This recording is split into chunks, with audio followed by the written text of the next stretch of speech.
Welcome into OutKick the show, Clay Travis Buck Sexton show. Clay Travis Buck. I just finished the Clay Travis Buck Sexton show.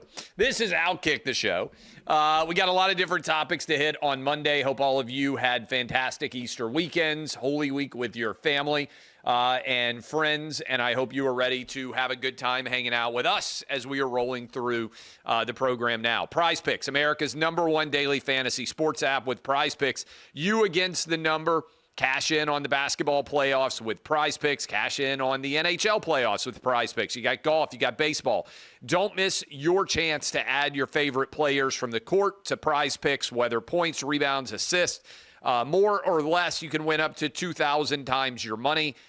This is a lot of fun, again, with the NBA, with the NHL underway, Major League Baseball, basically your favorite baseball team playing every night, golf going on as well. Whatever the sport is that you love, you can get hooked up right now, and you can win a +1 VIP trip to the NBA Finals, which should be pretty fun, I would think. Download the app today, but spoiler alert, it's going to be, who do I think? I think it's going to be Cavs OKC. Right? Spoiler alert. So you get to go to Cleveland, you get to go to Oklahoma City. You can grab that, see whether or not I'm right. Download the app today. That's right? Cavs are still in the East. Oklahoma City still in the West. I think I'm right about that. It's never made sense to me that schools like that cities like Oklahoma City are in the West, but Memphis in the West for all the sense that makes. Download the app today. Use code OutKick. You get $50 instantly after you play your first $5 lineup. That is code OutKick, $50 instantly. You can play in California. You can play in Texas. You can play in Georgia. $50 instantly after you play your first $5 lineup. Prize Picks, run your game. This is an old school OutKick shirt that I am rocking today. This was our First Amendment and Boobs special celebrity edition. Found it in the bottom of the drawer. Haven't worn it in a long time. But it's been 8 years since basically that moment went mega viral. And it reminded me of it as I was putting this shirt on today because my third book, Republicans Buy Sneakers Too, which came out before American Playbook. I did Dixieland Delight, On Rocky Top, Republicans Buy Sneakers Too, American Playbook, and I just turned in a draft. It's still a rough draft, but I just turned in a draft for a fifth book of mine that will be out sooner rather than later about the 2024 presidential election. I've written the whole thing, 300-page-ish, similar in length to this book and to American Playbook and to Republicans Buy Sneakers Too.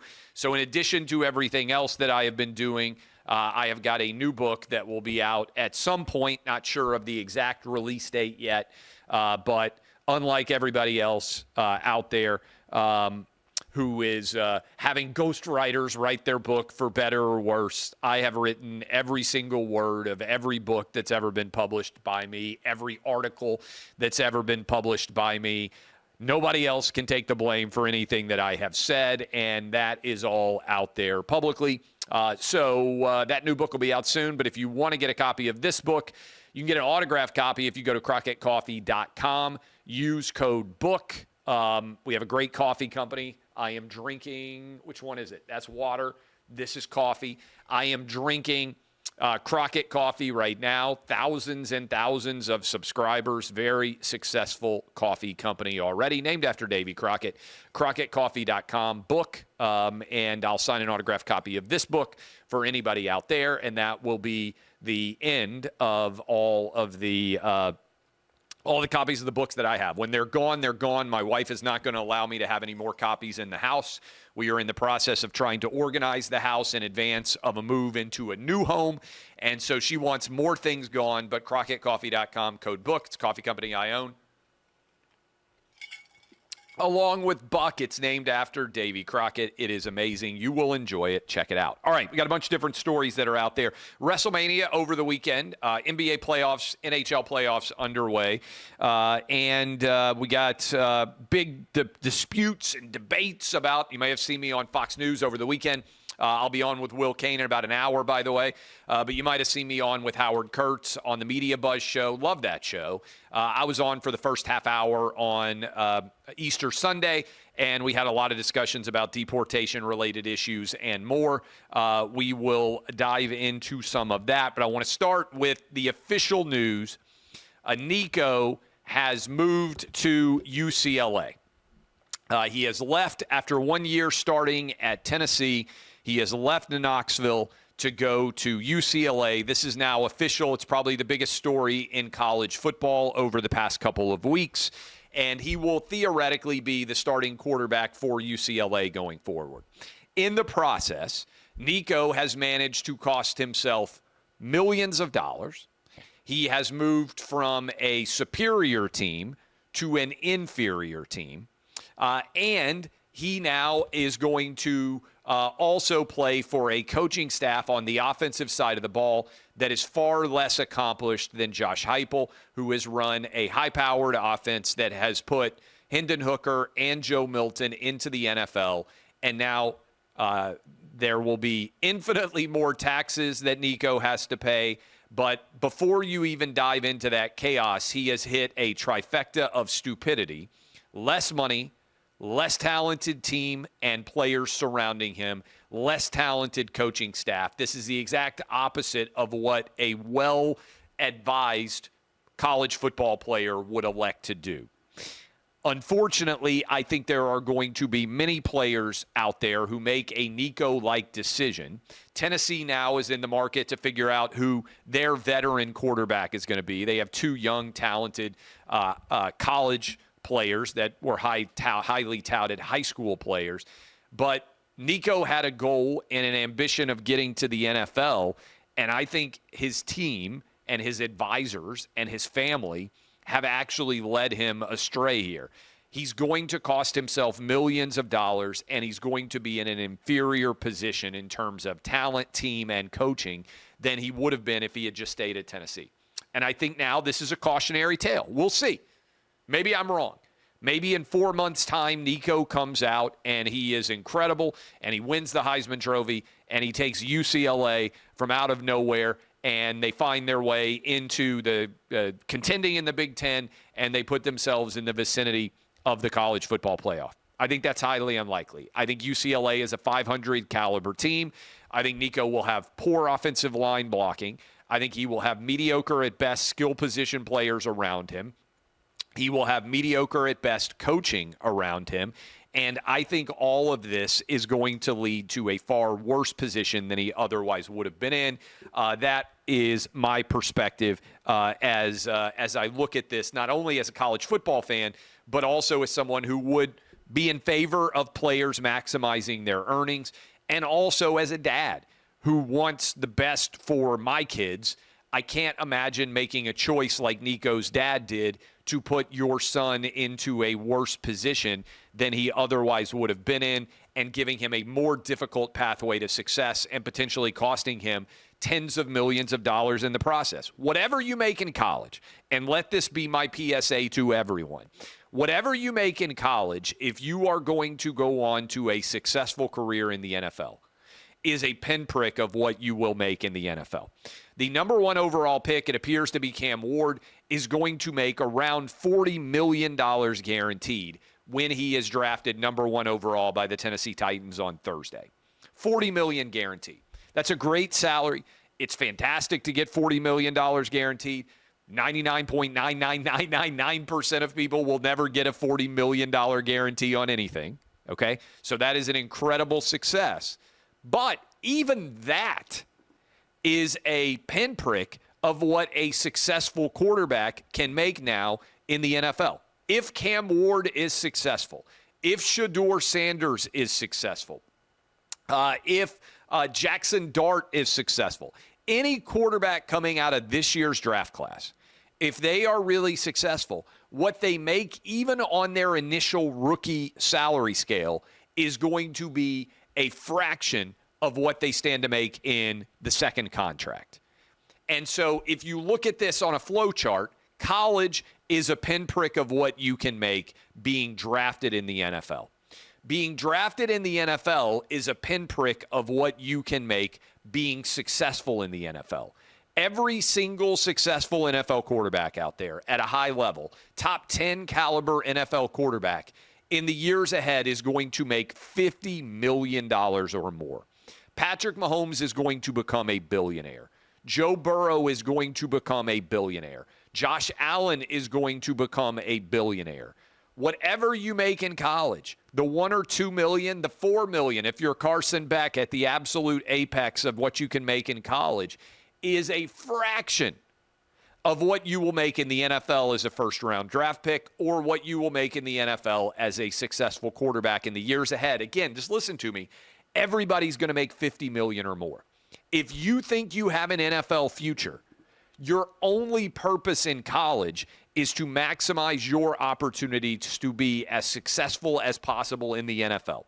Anything you do which detracts from your NFL ability in the future is a direct cost towards your ability to make a living in the years ahead. Okay, so that will be my last take on Nico for now. WrestleMania, watched it with the boys Saturday, Sunday. I think that the WWE is firing on all cylinders. I told you around a decade ago, Adam, you can see if you can find my initial tweet saying, hey, go buy WWE stock and hold it. I have had WWE stock now for over a decade. I have been holding it since I told all of you to go buy it.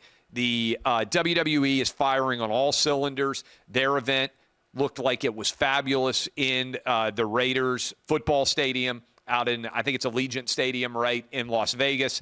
I'm sure that many wrestling fans had a phenomenal weekend and just a great time overall. Final wrestling match between John Cena, who has turned into a negative villain in the wrestling parlance after all these years of being the everyman. He beat, spoiler alert, Cody Rhodes. Yes, I like to watch. Yes, I enjoy wrestling. Not as much as I did when I was a kid, but my boys have all gotten into wrestling. My wife enjoys watching wrestling as well. John Cena, I thought, stole what had otherwise been a really great weekend, and I know there's been a lot of fallout since then. I thought last year we went to WrestleMania. I believe it was in Philadelphia. It was amazing the way that ended with The Rock and The Undertaker and everything else. I thought John Cena against Cody Rhodes was interesting only in the context of Cena became a 17-time champion to basically cement himself as the GOAT. He has created an entire arena full of people who either love or hate him, which is ultimately the job of wrestling in general.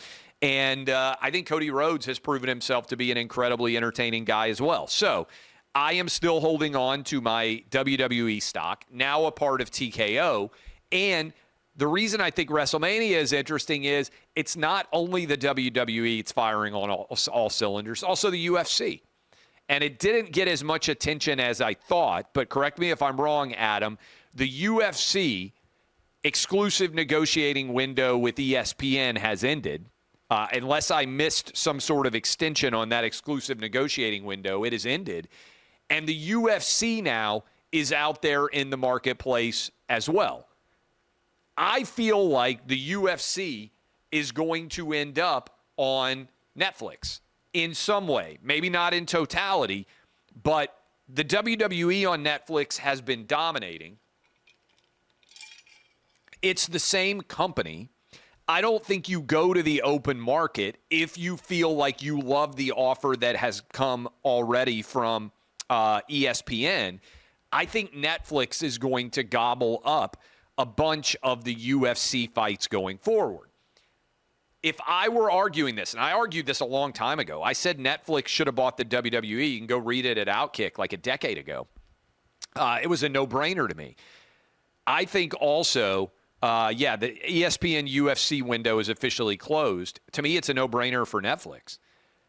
I think Netflix could even, and I don't know if they want to try this or not, but I think they could even start their own sports tier and start to charge us a bit more for sports on Netflix. That's the NFL.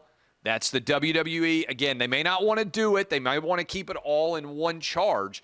But I think there's a marketplace out there where basically Netflix could take over all of sports. I really do.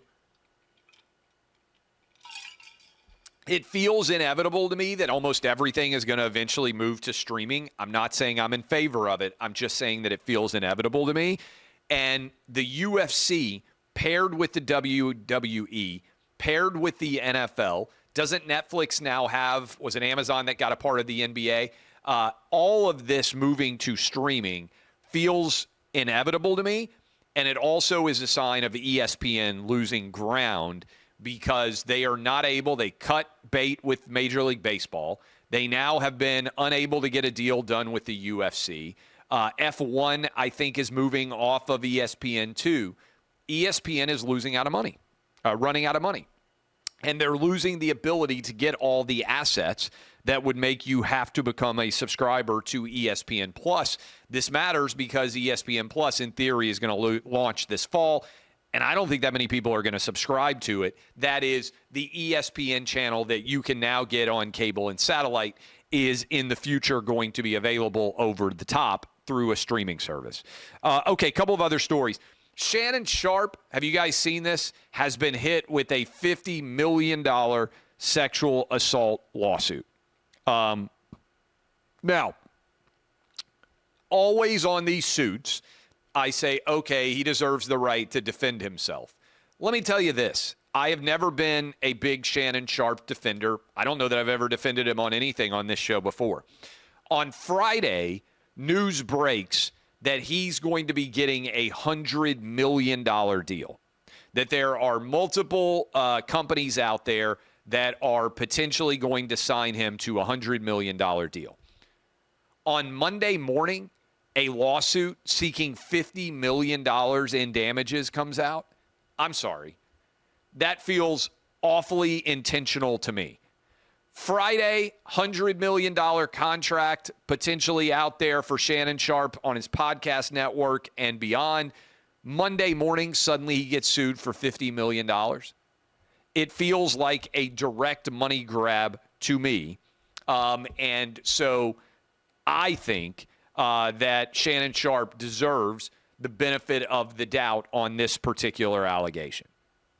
Again, $100 million payday reported on Friday. On Monday, $50 million lawsuit.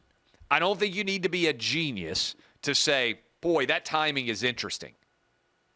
And if you knew the contract was coming up, then why wait until, hey, we've got a positive result on this? I just say the coincidence here feels a bit much to me. Okay, let's talk about this El Salvador situation.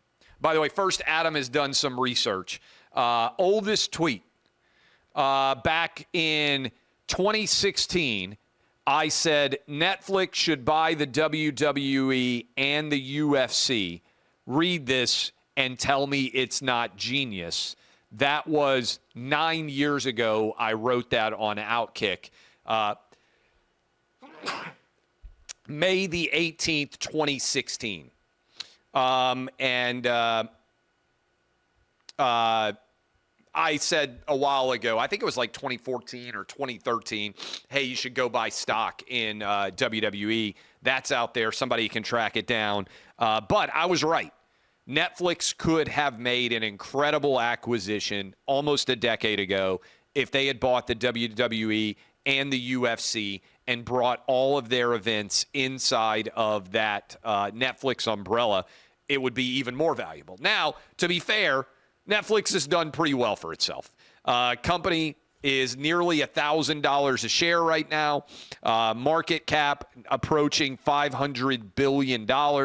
It's nearly double the stock has. I'm also a Netflix shareholder. I've been a Netflix shareholder for a long time. And the company is approaching all-time highs, even as there are challenges for other companies out there. So I just bring it up as a function of the current world that we're in. It feels to me like at least part of the UFC on Netflix is a no-brainer, and that is likely to be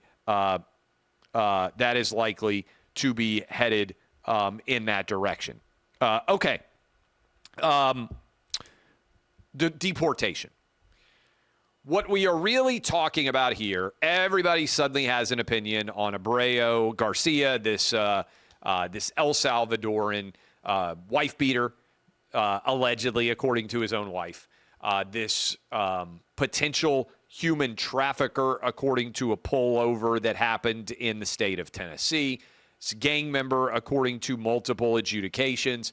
Clearly, irrespective of those three things, you don't have to agree with me about the gangland. You don't have to agree with me about the human smuggling. You don't have to agree with me about the wife beating.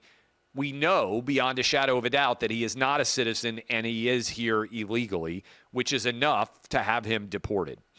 What we are dealing with right now, big picture, Joe Biden let in 4 years, roughly 10 million illegal immigrants.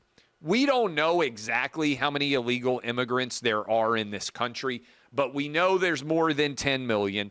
If you listen to me on Clay and Buck, you heard that my number is I think there's around 25 million illegal immigrants. Maybe that number's too high. Maybe it's too low. Regardless, there are 10 million or more illegal immigrants in this country, to be sure. Okay? If we only use the policies that are in place right now to continue to deport people from inside of this country, it would take around 30 years for just the illegal immigrants that Joe Biden let into the country to be removed from the country. 30 years. If we use the existing policies in place right now. What the Trump administration is trying to do is expedite that process by using, in a novel way, the existing authority of the president historically to be able to deport illegals. What the Biden administration knew, and what Democrats overall knew, is once they let these people in the country illegally, it becomes nearly impossible to get them out. And so what the Trump administration is trying to do is clean up the huge mess that the Biden administration created. And the first thing they did, and it's not gotten a lot of attention, but it has been done very successfully, is they shut down the southern border. There's almost no one illegally coming into the country now. The Biden team said this was impossible. There was no way to do it. Tom Homan and the Trump administration said we can. They were right. They've done it. The next step is, okay, we're not going to allow any more people in. We have stopped the flow. We've stopped it from getting worse. Now we need to begin the process of turning back the clock to before Joe Biden was in office. Because otherwise, what's almost guaranteed to happen, I'll tell you, clip it, save it, the next time there's a Democrat in office, they're going to open back up the southern border, and millions of people are going to start to come in again, just like they did during the 4 years that Biden was in office. Trump has fixed the southern border and the security there. The next step is to start to send back all of those illegals that otherwise are going to make their homes here, and that is what is being tested. Everybody's losing their minds over is this or is this not constitutional? Supreme Court has to decide. Trump is going to exercise his authority to the most significant fashion that he can, and in the process, the Supreme Court's going to have to tell us whether or not he has the authority to act under this alien act that was passed, I think, initially in the late 1700s. And so we will find out exactly what and what not Trump can do. But I am in favor, it's not going to come as a huge shock to you, to getting as many illegal immigrants out of the country as we can, because they shouldn't be here. If you want to try to immigrate into this country, I am a huge proponent of legal immigration, of people that are incredibly talented and incredibly skilled. I've made the argument for a long time. We should treat immigration like the NBA draft. Take the best people from around the world, just like the NBA draft does, bring them into the country and allow them to flourish, but don't allow anybody to illegally cross our southern border and walk right in here. Okay, I love all of you. Show tomorrow. I'm scheduled to be at the White House on Friday. So I will be traveling. I am speaking on Thursday in Knoxville, Tennessee, at a big event that is scheduled. I'm one of the speakers going on all day. I'll share that information with you if you happen to be in Knoxville. But I will be at the White House on Friday. I'll be in D.C. on Friday. Big, busy week coming. Appreciate all of you. DBAP unless you need to SBAP. I am Clay Travis. I hope all of you had fabulous Easters, and I will see you guys tomorrow.